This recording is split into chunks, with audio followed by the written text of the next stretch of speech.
اس mood variation کے problems یہ ہوتے ہیں جب ایک پیشنٹ اپنے ہوش حواس میں ہوتا ہے. اس کی پہلی سٹیج یہ ہوتی ہے کہ اسے نیند کم آتی ہے, وہ کھاتا زیادہ ہے. عورتیں بعض دفعہ صبح 3 بجے ان کی فیملی آتی ہے تو بتاتی ہے جی صبح 3 بجے اٹھ کے انہوں نے گھر کی صفائی شروع کر دی یا کھانا بنانا شروع کر دیا, کہ ان کی ساری ایکٹیویٹی ہائپر ایکٹیویٹی میں کنورٹ ہوئی ہوتی ہے. کھانا زیادہ, بولنا زیادہ, باتیں زیادہ کرنا, ایکٹیویٹی زیادہ کرنا, ڈریس اپ ہونا, فنکشن میٹنگز میں چلے جانا, پیسے تقسیم کرنا, جو کام بھی وہ کر رہے ہوتے ہیں وہ اس کی ہائپر ایکٹیویٹی میں چلے جاتے ہیں. یہ مینک ایپیسوڈ ہوتا ہے. لیکن جب یہ ہائیلی اگریسو اور وائلنٹ ہو جاتے ہیں پھر تو یہ ہاسپٹل آ جاتے ہیں. لیکن جب یہ ابھی ہائپو مینک فیز پہ ہوتے ہیں, مینیجیبل ہوتے ہیں, تو ایکٹیویٹی زیادہ کر رہے ہوتے ہیں, تو اس وقت سوشل پرابلم بنا دیتے ہیں. وہ کیسے بنا دیتے ہیں کہ ریلیشن شپ میں انڈلج ہو جاتے ہیں, کہیں سے ادھار دے دیتے ہیں کسی کو, کوئی پیسے دے دیتے ہیں, بعض دفعہ زمین لکھ دیتے ہیں.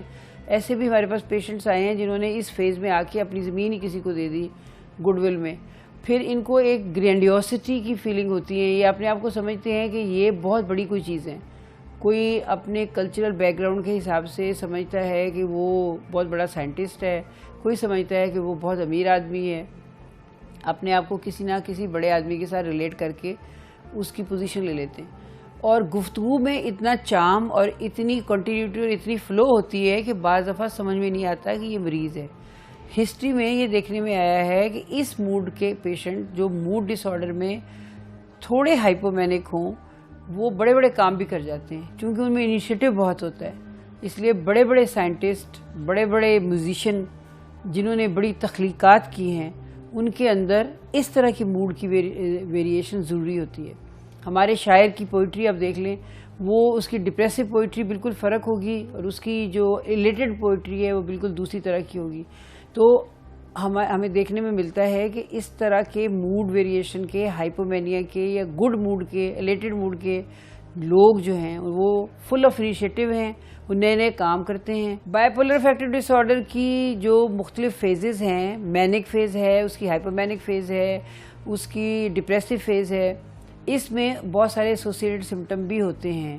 اس کے علاوہ ایک اس کی مکس فیز بھی ہے. مکس فیز کا کیا مطلب ہے کہ 1 منٹ میں وہ بیٹھا آپ کو اچھی بات سنا رہا ہوگا, ہنس رہا ہوگا پیشنٹ, اور اگلے ہی منٹ میں وہ رونا شروع کر دے گا اور زور زور سے رونا شروع کر دے گا.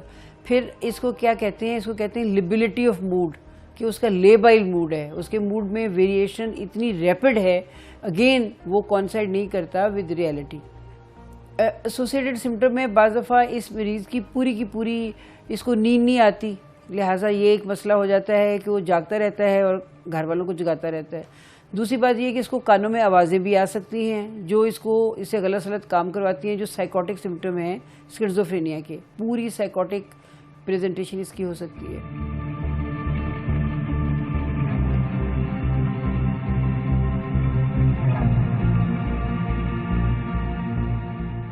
اس بیماری کے بارے میں یہ سمجھنے کی ضرورت ہے کہ اس کی بھی بہت بڑی جینیٹک وجہ ہے. یہ فیملیز میں رن کرتی ہے, اور ہمارے ہاں بدقسمتی سے فرسٹ کزن میریجز بہت کامن ہیں.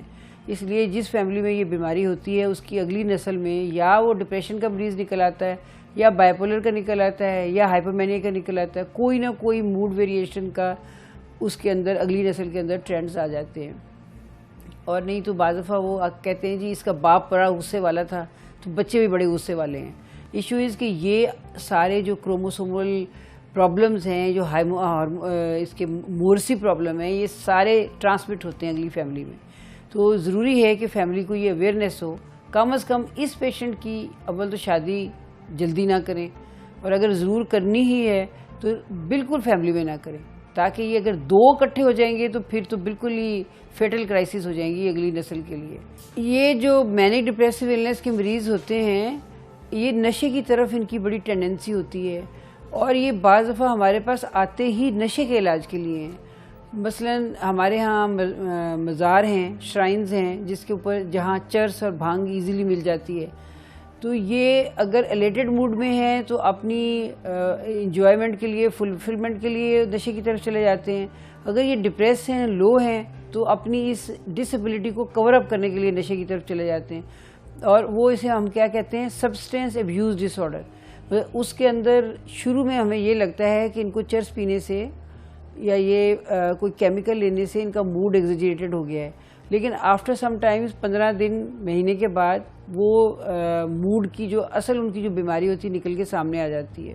اس لیے اس کو بھی بہت ضروری ہے سمجھنے کی بات کہ اس کو صرف ہر وقت یہ سمجھنا ضروری نہیں کہ وہ چرس پینے سے ہو گیا ہے یا یہ نشئی ہے.